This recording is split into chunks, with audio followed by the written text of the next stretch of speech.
Na aula de hoje, a gente vai considerar vetores, continuar com eles e a gente vai introduzir o que se chama produto escalar de dois vetores. Então, primeiro, a gente vai relembrar o conceito da base de vetores. Eu vou aqui usar dois vetores que sempre pertencem a um plano, certo? Então, eu vou desenhar esse plano onde estão dois vetores, A e B, por exemplo. Mas, no princípio, certo? E nessa aula a gente começa, a gente sempre deve usar o três dimensões, porque se a gente tem mais do que dois vetores, por exemplo, vetores arbitrários, certo? Então, nós temos vetores unitários ao longo do eixo x e y e j, mas pode acontecer que tenha outro vetor que não pertence ao plano x e y. Por exemplo, vetor unitário ao longo do eixo z. Então, claramente, já tem três vetores que não pertencem a um plano. Então, a gente sempre vai usar essas notações para vetores unitários ao longo dos eixos x, y e z. Que esse vetor unitário, que significa vetor unitário, que o comprimento dele, notado como um módulo do vetor, ou outra notação que a gente também usa, que é a letra sem flecha em cima dele. Comprimento é 1. E a gente sabe também que são vetores nas direções ortogonais, né? Porque eixos são direções ortogonais. Quer dizer, ângulo entre I e J, direções de I e J, 90 graus. Então, agora a gente vai lembrar o que é a base. Então, a base dos vetores I e JK, certo? Permite expandir o vetor nessa forma. Então, a gente sabe operações dos vetores. Multiplicar vetor I por número AX e soma de dos vetores, certo? Então, a gente já estudou isso.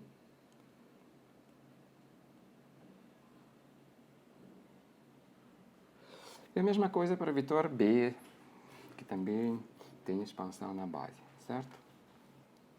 Então, agora a gente vai considerar a soma, por exemplo, de dois vetores e ver o que é componentes da soma, certo? Acho que eu não fiz isso para vocês. Então, por exemplo, nós temos vetor B aqui, tem seus componentes bx mais by,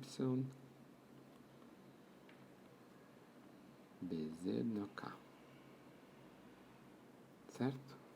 E vetor C, que é a soma de A e B.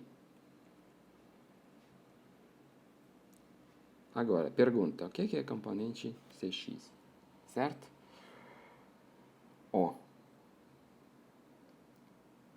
Então, para isso, a gente vai considerar vetores A e B. A gente vai introduzir esses vetores assim que eles pertencem a um plano XY, certo? Considerar esse caso. Então, vetor A, vetor B, vou desenhar ele assim para sair do eixo X. Vetor B, certo? O que é vetor C? Começo de vetor A e termino no vetor B. Vetor C, certo? A soma de vetores A e B. Então, componente X de vetor A. Então, esses vetores A e B, na verdade, podem não pertencer ao plano XY, isso não importa, mas a gente pode sempre projetar vetor A no plano, no eixo X. A gente vai ter AX aqui, esse parte AX. O que é BX? BX é esse comprimento aqui. Que vetor começa nesse ponto aqui, termina nesse ponto aqui, certo? Então, esse é BX. Óbvio, né? O que é CX? Esse total é o CX. É, obviamente, essa soma de AX mais BX. Daí para frente, para Y e Z, a mesma coisa. Que eixo era arbitrário. Então, componentes adicionam se a gente adiciona vetores, certo? Isso é importante para hoje. Isso válido para qualquer eixo, certo? Quer dizer, eixo X tinha já fixo. Mas a gente pode considerar três vetores, A, B e C, certo? arbitrários em 3 dimensões, e usar eixo paralelo à direção do vetor A. Nesse caso, o vetor unitário ao longo desse eixo, e essa notação a gente vai usar nesse curso, N, vetor unitário, e A significa a direção dele ao longo da direção do vetor A. Então, essa é a notação, que é paralelo ao vetor A, NA.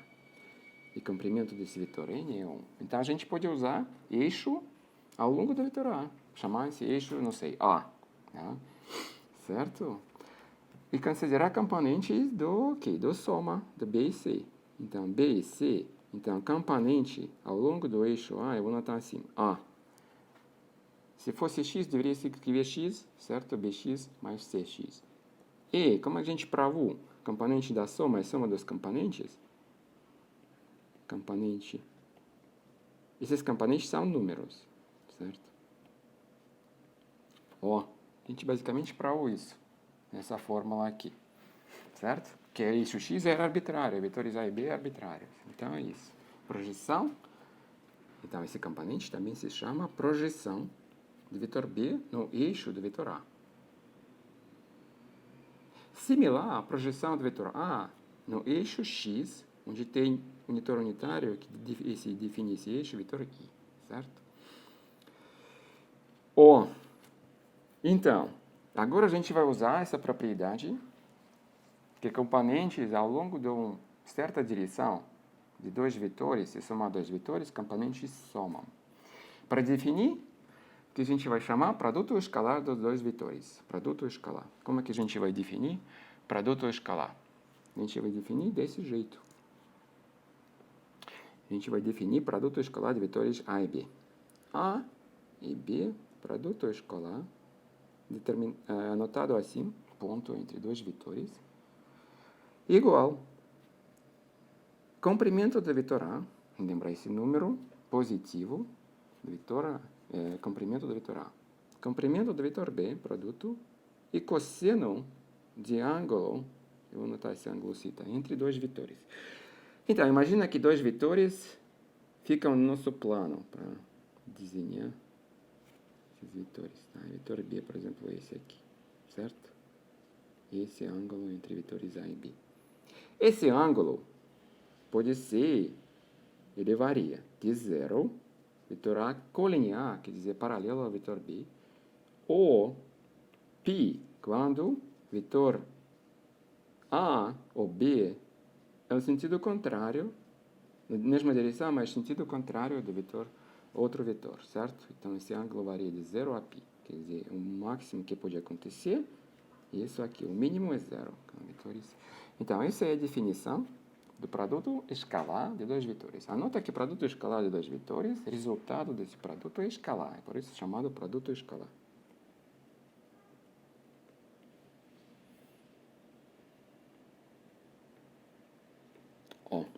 Produto escalar, esse aqui, essa é a definição dele. Observa que também essa definição geométrica, quer dizer, ela não depende do referencial, então, ela é absoluta, quer dizer, em qualquer referencial a gente pode calcular esse produto. E como é que fazer isso, a gente vai ver agora há pouco. Então, primeiro, a gente vai dar propriedades desse produto, certo? Para isso, eu vou apagar esse quadro e começar de novo. Então, nós temos dois vetores, A e B, produto de vetores A e B, definido, produto escalar, definido assim. Escala A, comprimento do vetor A, comprimento do vetor B, cosseno de ângulo entre vetores A e B. Certo? De novo, vou desenhar. Então, de novo.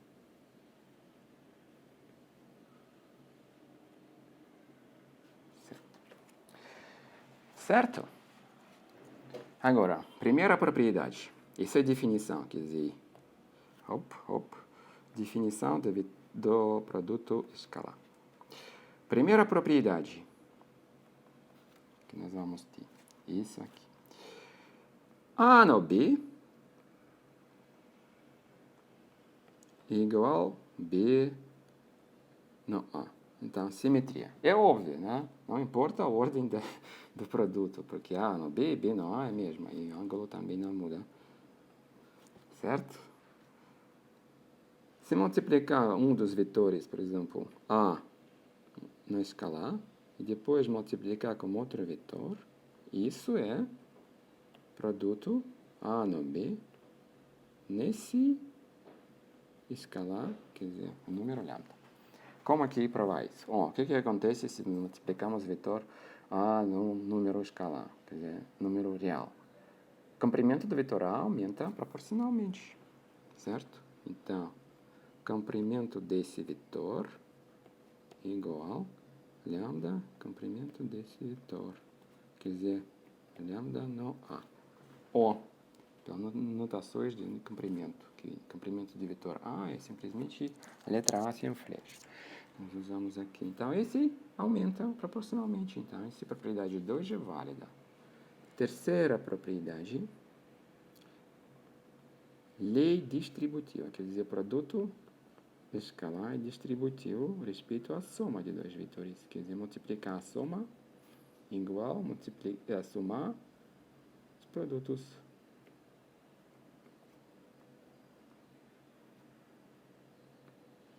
Então, aqui esses parênteses mostram o que você vai fazer primeiro.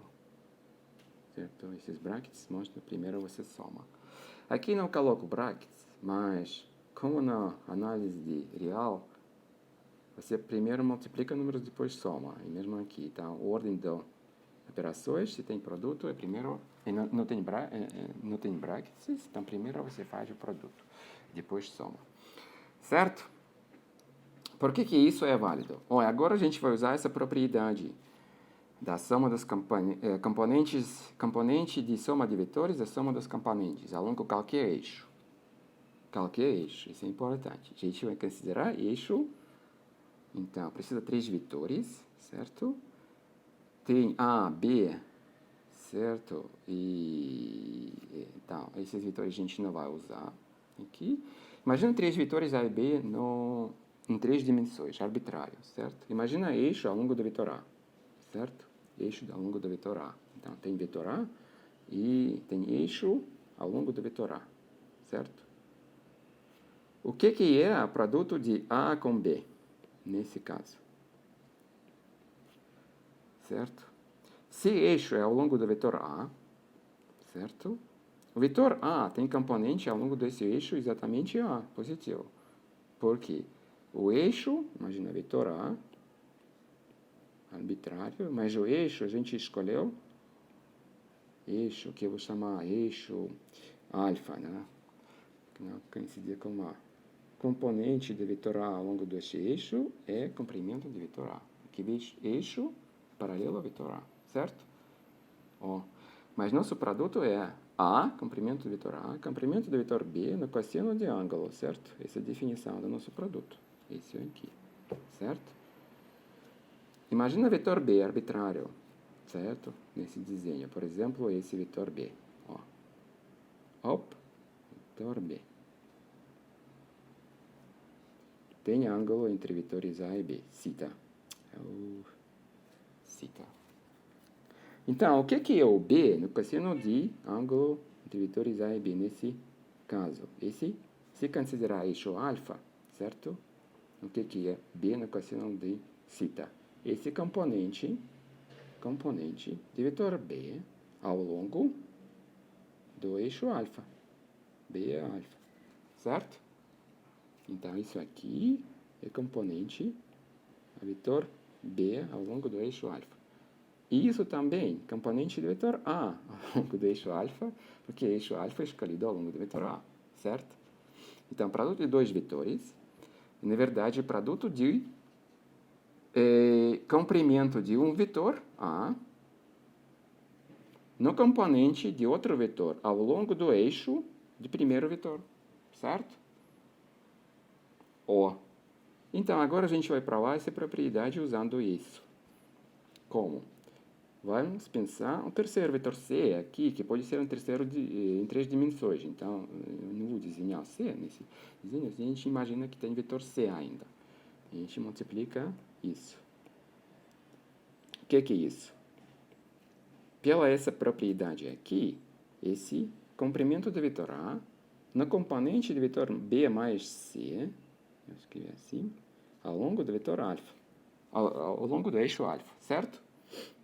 Mas a gente sabe também, dessa aula, a gente provou, que o componente de soma é soma dos componentes. Eu já não vou escrever o brackets e vetor, eu vou escrever B alfa como componente do B ao longo do eixo alfa, mais C alfa.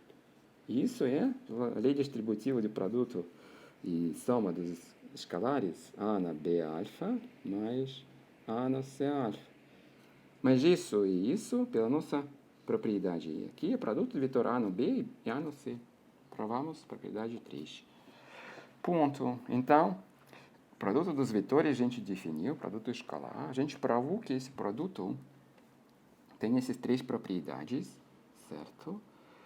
E para que esse produto pode ser usado? Então, para isso, eu vou fazer o seguinte. Eu vou notar aqui que nesse desenho, na verdade, se imagina que vetor A é, na verdade, vetor unitário ao longo do eixo x, vetor I multiplicado por B é, na verdade, Bx.